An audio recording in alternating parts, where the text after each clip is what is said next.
സാന്ത്വനം സീരിയലിൽ ഉടൻ വരുവാൻ പോകുന്ന ഒരു അടിപൊളി എപ്പിസോഡിന്റെ റിവ്യൂവിലേക്ക് വീണ്ടും എല്ലാ പ്രിയപ്പെട്ടവർക്കും സ്വാഗതം. 2600 രൂപ ഹോട്ടൽ റെന്റിന് വേണ്ടി നഷ്ടപ്പെടുത്തിയ ദേവി അതേ തുടർന്ന് ദേവമംഗലത്ത് നടന്ന പ്രശ്നങ്ങളിൽ ആകെ തളർന്നിരിക്കുകയാണ്. എല്ലാവരുടെയും കാര്യങ്ങളിൽ ആവശ്യമില്ലാതെ കയറി തലയിടുകയും സ്ഥാനത്തും അസ്ഥാനത്തും അഭിപ്രായങ്ങൾ പറയുകയും ബാലച്ചനെ ഓരോ നിമിഷത്തിലും സോപ്പിട്ട് വലിയ പ്രീതി പിടിച്ചു പറ്റുകയും ഒക്കെ ചെയ്തിരുന്ന ദേവി ഒരൊറ്റ വെട്ടിന് വീണു എന്ന് പറയുന്നത് പോലെ ആകെ തളർന്നിരിക്കുകയാണ്. ദേവിയെ കാണുമ്പോഴൊക്കെ ഗോമതി കുത്തുവാക്കുകൾ പറയുന്നുണ്ട്. മാത്രവുമല്ല, ബാലനും ആ പ്രശ്നത്തിന് ശേഷം ദേവിയോട് മിണ്ടാനോ എന്തെങ്കിലും അന്വേഷിക്കാനോ പോയിട്ടില്ല. അതിലെല്ലാം ഉപരി ദേവിയെ വല്ലാതെ വീർപ്പ് മുട്ടിച്ചുകൊണ്ടിരിക്കുന്നത് ആനന്ദിന്റെ പ്രതികരണങ്ങളാണ്. കുറ്റം ചെയ്തതിനു ശേഷം ആര്യന്റെ മേൽ അത് ആരോപിക്കപ്പെട്ടപ്പോൾ മിണ്ടാതെ നിൽക്കേണ്ടതിന് പകരം ദേവിയാണ് അതിന് ഉത്തരവാദി എന്ന് ആനന്ദ് പറഞ്ഞത് ദേവിക്ക് ഒട്ടും തന്നെ ഇഷ്ടപ്പെട്ടില്ല. അതുകൊണ്ട് തന്നെ ദേവി ആനന്ദിനെ വല്ലാതെ ശകാരിച്ചു. നിങ്ങൾക്ക് നിങ്ങളുടെ ഭാര്യയേക്കാൾ വലുത് അനിയനായിരുന്നല്ലോ, ആ പണം ആര്യനാണ് എടുത്തത് എന്ന് അച്ഛൻ ഉറപ്പിച്ചു പറഞ്ഞപ്പോൾ ആനന്ദേട്ടൻ മിണ്ടാതിരുന്നാൽ പോരായിരുന്നോ? അത് എൻ്റെ തെറ്റുകൊണ്ടാണ് സംഭവിച്ചതെന്ന് പറഞ്ഞതുകൊണ്ടല്ലേ ഇത്രയും വലിയ പ്രശ്നം ഇവിടെ വന്നിരിക്കുന്നത്. അതുകൊണ്ടല്ലേ അച്ഛൻ എന്നെ ഇത്രയധികം ശകാരിച്ചത്.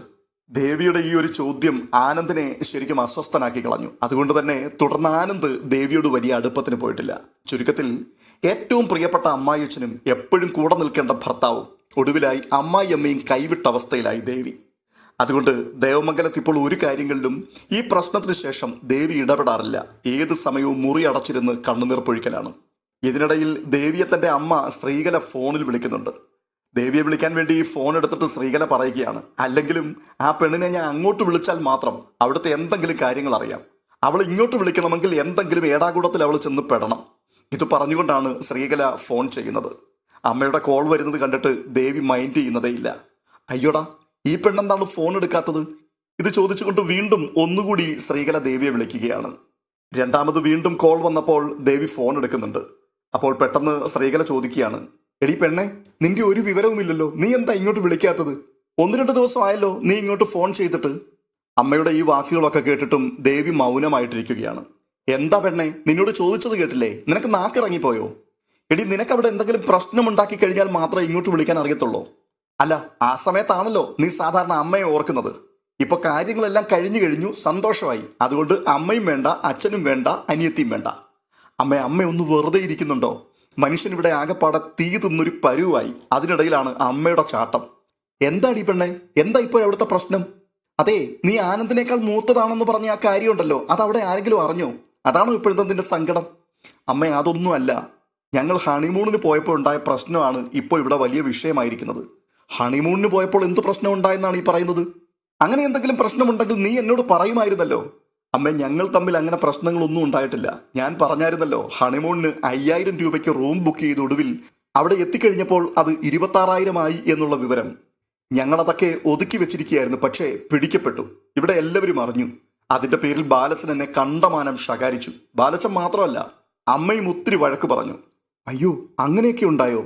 അമ്മേ, ഇതിൻ്റെ എല്ലാം കാരണക്കാരി അമ്മ ഒറ്റയൊരുത്തിയാണ്. അമ്മ നിർബന്ധിച്ചിട്ടല്ലേ ആനന്ദേട്ടനെ കുത്തി ഇളക്കിക്കൊണ്ട് ഞാൻ ടൂറിന് പോയത്. ഇത് കേട്ടുകൊണ്ട് ശ്രീകല പറയുകയാണ്, അയ്യോടാ, ഇപ്പൊ അവളുടെ ഒരു പറച്ചിൽ കേട്ടാ തോന്നുന്നു ഞാനാണ് ഈ പ്രശ്നമെല്ലാം ഉണ്ടാക്കിയതെന്ന്. എൻ്റെ പെണ്ണെ മുൻപും പിൻപും നോക്കാതെ നീ ഓരോ കാര്യങ്ങൾ എടുത്ത് ചെയ്തിട്ട് ഒടുവിൽ എൻ്റെ മണ്ടയിലോട്ട് അങ്ങ് കയറാൻ നോക്കുകയാണോ? എടി, ഇങ്ങനെയൊക്കെയാണ് ഒരു കൂട്ടുകുടുംബത്തിൽ ജീവിക്കാൻ വേണ്ടി ചെല്ലുമ്പോൾ അവിടെ പലതരത്തിലുള്ള പ്രശ്നങ്ങളുണ്ടാവും. ചിലതൊക്കെ കണ്ടില്ലെന്ന് നടിക്കണം, പലതും കേട്ടില്ല എന്ന് നടിക്കണം. അല്ലാതെ ഈ കാണുന്നതിനെല്ലാം മൂക്കും വീർപ്പിച്ച് ഇങ്ങനെ പരാതിയും പറഞ്ഞുകൊണ്ട് നടന്നാൽ നിനക്ക് അതിനെ നേരം കാണുകയുള്ളൂ. അപ്പോൾ ദേവി, അമ്മേ, ഞാൻ ആകെപ്പാടെ ഹൃദയം പൊട്ടിയിരിക്കുകയാണ്. ആ കൂട്ടത്തിൽ ഇമാതിരി വർത്തമാനവും കൊണ്ട് എൻ്റെ അടുക്കലേക്ക് വരരുത്. അമ്മയൊന്ന് ഫോൺ വെച്ചിട്ട് പോയി. ഇത് പറഞ്ഞിട്ട് ദേവി ഫോൺ കട്ട് ചെയ്ത് ഫോൺ എടുത്ത് മാറ്റിയിടുകയാണ്. പിന്നീട് കാണുന്നത് എല്ലാവരും കൂടി ദേവമംഗലത്ത് ഒരുമിച്ച് രാത്രി ഭക്ഷണത്തിന് വേണ്ടി ഇരിക്കുന്ന കാഴ്ചയാണ്. ആ കൂട്ടത്തിൽ ദേവി മാത്രമില്ല. എന്നാൽ ഭക്ഷണമേശയിലെ വർത്തമാനങ്ങളും ചിരിയും ബഹളവുമെല്ലാം ദേവിക്ക് തൻ്റെ മുറിയിൽ ഇരുന്നു കൊണ്ട് നന്നായിട്ട് കേൾക്കാം. അപ്പോൾ ദേവി മനസ്സിൽ പറയുന്നുണ്ട്, അവരെല്ലാവരും ഒറ്റക്കെട്ടാണ്, ഞാൻ മാത്രം ഒറ്റയ്ക്കായി. ആനന്ദേട്ടൻ പോലും എന്നെ ഒന്ന് അന്വേഷിക്കാൻ ഇങ്ങോട്ട് കയറി വന്നില്ലല്ലോ ഭഗവാനെ. ഈ സമയത്ത് ആനന്ദ് ഗോമതിയോട് പറയുന്നുണ്ട്, അമ്മേ, ഈ സാമ്പാറിന് എന്തൊരു ടേസ്റ്റ് അമ്മേ, എത്ര കഴിച്ചിട്ടും ഇതങ്ങോട്ട് മതി വരുന്നില്ലല്ലോ. അല്ല, അത് മാത്രവുമല്ല, എല്ലാ കറികൾക്കും വല്ലാത്ത ടേസ്റ്റാണ് കേട്ടോ. ഓ, അത് ശരി. എടാ, ഞാൻ ഭക്ഷണം ഉണ്ടാക്കുമ്പോഴേ അതിൻ്റെ കൂട്ടത്തിൽ ആവശ്യത്തിന് സ്നേഹം കൂടി ചേർക്കും. അതുകൊണ്ടാണ് ഇത്രയും ടേസ്റ്റ് തോന്നുന്നത്. ഈ ഹോട്ടൽ ഭക്ഷണം മാത്രമാണ് രുചിയുള്ളത് എന്ന് പറഞ്ഞ് അതും തിരക്കി നടക്കുന്നവർക്ക് ഈ പറയുന്നതൊന്നും മനസ്സിലാവില്ല, ടേസ്റ്റും കിട്ടില്ല. ഇത് കേട്ടിട്ട് മീനാക്ഷി പറയുന്നുണ്ട്, അമ്മേ, അമ്മയൊന്നും മിണ്ടാതിരിക്കുന്നുണ്ടോ? എന്തിനാ അമ്മ ഈ വേണ്ടാത്ത കാര്യമൊക്കെ ഈ സമയത്ത് പറയുന്നത്? സന്തോഷമുള്ള കാര്യങ്ങൾ സംസാരിക്കേ, ഒന്ന് നിർത്തമ്മേ. എന്താ മീനു, ഞാൻ പറഞ്ഞതിൽ എന്താ ഇത്ര തെറ്റ്? അമ്മയെ തെറ്റൊന്നുമില്ല, അമ്മ ആ വിഷയം അങ്ങ് വിട്, മറ്റെന്തെങ്കിലുമൊക്കെ പറ. അങ്ങനെ വളരെ സന്തോഷത്തോടു കൂടി എല്ലാവരും ഭക്ഷണം കഴിക്കുകയാണ്. ഇതിനിടയിൽ ദേവിയുടെ അസാന്നിധ്യം അവിടെ ആർക്കും ഫീൽ ചെയ്യുന്നത് പോലുമില്ല. ഏതു നേരത്തും ദേവിമോള് എന്ന് പറഞ്ഞുകൊണ്ടിരുന്ന ബാലൻ പോലും ദേവി എവിടെയെന്ന് അന്വേഷിച്ചുമില്ല. ഈ സമയത്ത് മീനു മിത്രയുടെ ചെവിയിൽ പറയുന്നുണ്ട്, മിത്രേ, എല്ലാവരും ഭയങ്കര സന്തോഷത്തിലാണ്.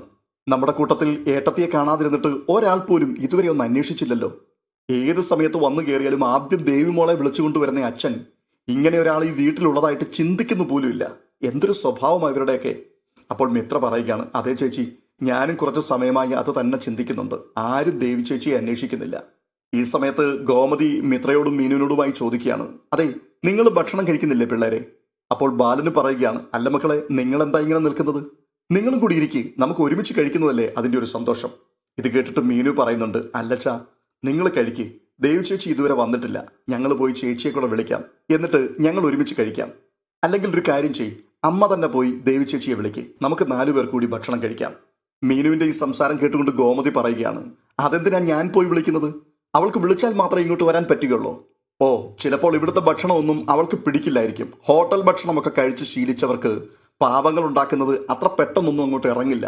ഉടനെ മീനു പിന്നെയും പറയുകയാണ്, അമ്മേ, ഞാൻ മുമ്പേ പറഞ്ഞതാണ് ആവശ്യമില്ലാതെ ഇങ്ങനെ സംസാരിക്കരുത് എന്ന്.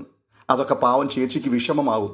അമ്മയ്ക്ക് വിളിക്കാൻ വയ്യെങ്കിൽ പോണ്ട, ഞങ്ങൾ പോയി വിളിച്ചോണ്ട് വരാം. ഇത് പറഞ്ഞു മിത്രയും മീനാക്ഷിയും കൂടി ദേവിയുടെ മുറിയിലേക്ക് പോകാൻ തുടങ്ങുകയാണ്. ഉടനെ ബാലൻ പറയുകയാണ്, നിങ്ങൾ എവിടേക്കാണ് പോകുന്നത്? എവിടേക്കും പോകുന്നില്ല, ഇവിടെ നിൽക്ക്. അവൾക്കറിയില്ലേ ഇവിടെ ഇപ്പോൾ എല്ലാവരും ഭക്ഷണം കഴിക്കുന്ന സമയമാണെന്ന്? ഈ വീട്ടിലെല്ലാവരും ഒരുമിച്ചിരുന്നാണ് ഭക്ഷണം കഴിക്കുന്നത് എന്നും അവൾക്കറിയാം.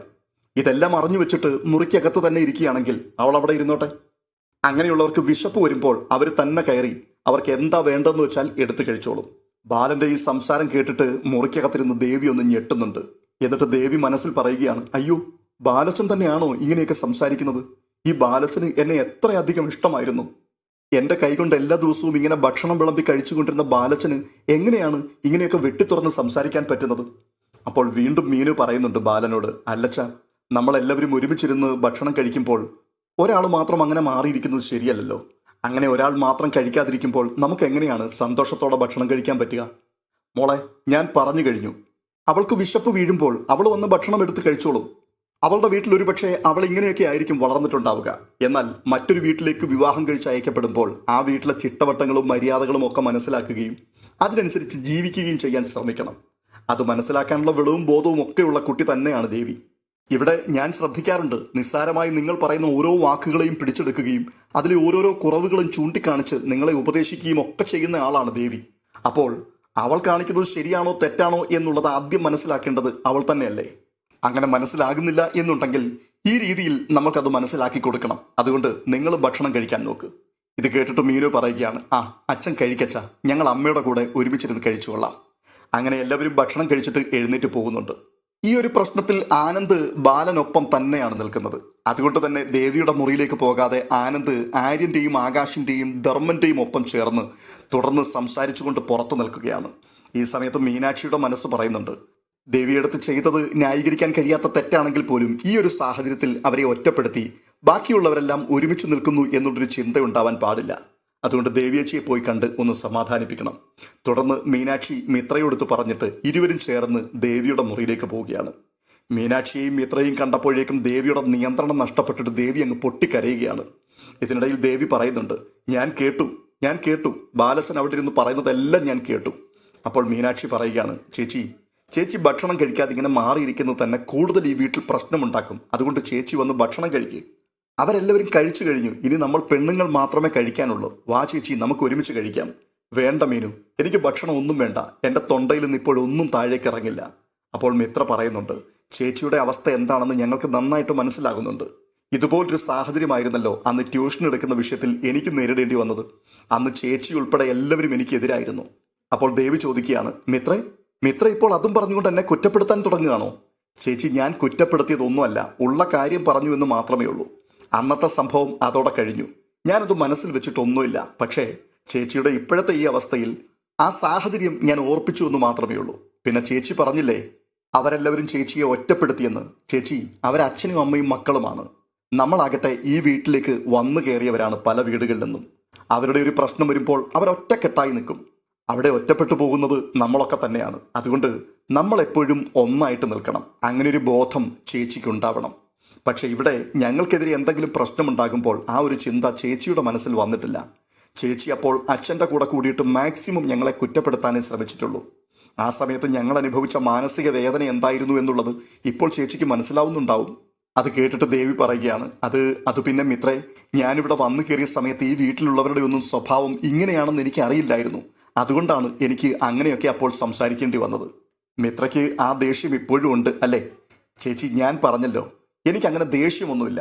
അങ്ങനെ ദേഷ്യം ഉണ്ടായിരുന്നുവെങ്കിൽ ഞാനിപ്പോൾ ഇവിടേക്ക് വരേണ്ട ആവശ്യവുമില്ലായിരുന്നു. ചേച്ചി എഴുന്നേറ്റ് വന്നേ, നമുക്ക് ഭക്ഷണം കഴിക്കാം. ഇല്ല മോളെ, എനിക്ക് ഭക്ഷണം വേണ്ട, എനിക്ക് വിശപ്പില്ലാത്തത് കൊണ്ടാണ്. ഉച്ചയ്ക്ക് നിങ്ങൾ വന്ന് വിളിച്ചപ്പോൾ ഞാൻ കഴിച്ചില്ലേ, അത് മതി, ഇനിയിപ്പോൾ വേണ്ട. ഇത് കേട്ടിട്ട് മീനാക്ഷിയും മിത്രയും കൂടി ആ മുറിയിൽ നിന്നും ഇറങ്ങിപ്പോവുകയാണ്. തുടർന്ന് കാണുന്നത് ആനന്ദിനെയും ആകാശിനെയും ആര്യനെയും ധർമ്മനെയുമാണ്. അവരുടെ സംസാരത്തിൻ്റെ ഇടയിൽ ആകാശ് ചോദിക്കുന്നുണ്ട്, ആനന്ദേട്ടൻ ഏട്ടത്തിയെ കാര്യങ്ങളൊക്കെ പറഞ്ഞ് മനസ്സിലാക്കിയോ? ഏട്ടത്തി വല്ലാത്ത സങ്കടത്തിലാണ്. ആനന്ദേട്ടൻ ഏട്ടത്തിയെ പോയിന്ന് സമാധാനിപ്പിക്കാൻ നോക്ക്. എടാ, ഞാൻ എന്തിനു സമാധാനിപ്പിക്കാനാണ്? ദേവി തെറ്റാണ് ചെയ്തത്. ആ തെറ്റിനെ അംഗീകരിക്കാൻ ഇപ്പോഴും ദേവിയുടെ മനസ്സ് തയ്യാറായിട്ടില്ല. അങ്ങനെയുള്ളപ്പോൾ എനിക്ക് എങ്ങനെയാണ് അവളെ സപ്പോർട്ട് ചെയ്യാൻ പറ്റുന്നത്? അച്ഛൻ പറഞ്ഞത് തെറ്റാണോ? അവളുടെ മുൻപിൽ വെച്ച് ഞാൻ അച്ഛനെ കുറ്റപ്പെടുത്തി സംസാരിക്കണമായിരുന്നോ? അങ്ങനെ സംസാരിച്ചാലേ അവളുടെ മനസ്സിന് സമാധാനം കിട്ടത്തുള്ളൂ. അതിനൊന്നും എന്നെ കിട്ടില്ല. അച്ഛൻ എപ്പോഴാണോ അവളോട് ക്ഷമിച്ച് സ്നേഹത്തോടെ സംസാരിക്കുന്നത് അതുവരെ ഞാനും ഇങ്ങനെയൊക്കെ ആയിരിക്കും. ആനന്ദിൻ്റെ ഈ വാക്കുകൾ കേട്ട് ആകാശും ആര്യനും ധർമ്മനും കൂടി അങ്ങനെ ഞെട്ടി നിൽക്കുകയാണ്. തുടർന്ന് കാണുന്നത് മീനാക്ഷി അടുക്കളയിൽ നിൽക്കുമ്പോൾ ആകാശ് അവിടേക്ക് ചെല്ലുന്ന കാഴ്ചയാണ്. മീനാക്ഷിയെ കണ്ടിട്ട് ആകാശ് ചോദിക്കുകയാണ്, ആഹാ, നീ ഒറ്റയ്ക്കായിരുന്നു മീനു ഇവിടെ? സാധാരണ അടുക്കളയിൽ ഏത് സമയത്തും ജനത്തിരക്കാണ്. എവിടെ എല്ലാവരും? എൻ്റെ മീനുവിനെ മാത്രം ഒറ്റയ്ക്കാക്കിയിട്ട് എല്ലാവരും പോയോ? അതെ, മിക്കവാറും പണികളൊക്കെ കഴിഞ്ഞു. അവരൊക്കെ അവരവരുടെ മുറികളിലേക്കും പോയി. ഈ ഗ്യാസ് ഒന്ന് തുടച്ചു വെക്കാനുണ്ടായിരുന്നു, അതിനുവേണ്ടി മാത്രമാണ് ഞാനിവിടെ നിന്നത്. ഓ, അത് ശരി. അങ്ങനെയാണെങ്കിൽ എൻ്റെ പ്രിയതമ എത്രയും പെട്ടെന്ന് ആ പണിയും കൂടി അങ്ങ് ചെയ്തു തീർത്തിട്ട് പെട്ടെന്ന് മുറിക്കകത്തേക്ക് വാ. അത്യാവശ്യമായിട്ട് എനിക്ക് ചില കാര്യങ്ങൾ പറയാനുണ്ട്. ഇത് കേട്ടിട്ട് മീനാക്ഷി പറയുകയാണ്, അയ്യടാ, ഒരു റൊമാൻസുമായിട്ട് വന്നിരിക്കുന്നു. എന്നാലും പണി കഴിഞ്ഞിട്ട് മതി റൊമാൻസൊക്കെ. അത്രയ്ക്ക് അങ്ങോട്ട് തിടുക്കമുള്ള ആളായിരുന്നുവെങ്കിൽ മീനു, ഞാനും കൂടി ചെയ്യാം, എന്നിട്ട് നമുക്ക് ഒരുമിച്ച് റൂമിലേക്ക് പോകാം എന്ന് പറയാമായിരുന്നു. ഇത് കേട്ട് ആകാശ് അങ്ങനെ ചിരിച്ചുകൊണ്ട് നിൽക്കുമ്പോൾ മീനു പറയുകയാണ്, അതെ, ഒരു കാര്യം ചെയ്യ്, ഈ സ്റ്റൗ ഒന്ന് തുടച്ചു വെച്ചേ. അയ്യോ മീനു, സ്റ്റൗ തുടയ്ക്കാനോ? എനിക്കിതൊന്നും അറിയില്ല, ഞാനിതൊന്നും പഠിച്ചിട്ടില്ല. ആഹാ, ഇതൊക്കെ എല്ലാവരും ജനിച്ചു വീഴുമ്പോഴേ പഠിച്ചുകൊണ്ടാണോ വരുന്നത്? ഇങ്ങനെയൊക്കെ അല്ലേ മാഷെ പഠിക്കുന്നത്? വാചകം അടിക്കാതെ അങ്ങോട്ട് തുടച്ചു വെക്ക്. ഇത് കേട്ടുകൊണ്ട് മീനാക്ഷിയുടെ കയ്യിലിരിക്കുന്ന തുണി വാങ്ങുവാൻ വേണ്ടി ആകാശ് കൈ നീട്ടുകയാണ്. അപ്പോൾ മീനാക്ഷി വീണ്ടും പറയുകയാണ്, അയ്യോ വേണ്ട ആകാശേട്ടാ, ഞാനൊന്ന് ടെസ്റ്റ് ചെയ്യാൻ വേണ്ടി ചോദിച്ചെന്നേ ഉള്ളൂ. ആകാശേട്ടൻ മുറിയിലേക്ക് പോയിക്കോ, പണിയൊക്കെ കഴിഞ്ഞു, ദേ ഞാൻ വരുന്നു. ആകാശ് തിരിഞ്ഞു നടക്കുവാനിരിക്കുന്ന സമയത്ത് മീനാക്ഷി വീണ്ടും പറയുകയാണ്, അതെ, ദേവി ചേച്ചിയുടെ കാര്യം ഒരു വല്ലാത്ത കഷ്ടമായി പോയി. ഭക്ഷണം കഴിക്കാൻ വരാതിരുന്നിട്ട് ആരും ഒന്നും വിളിച്ചില്ല.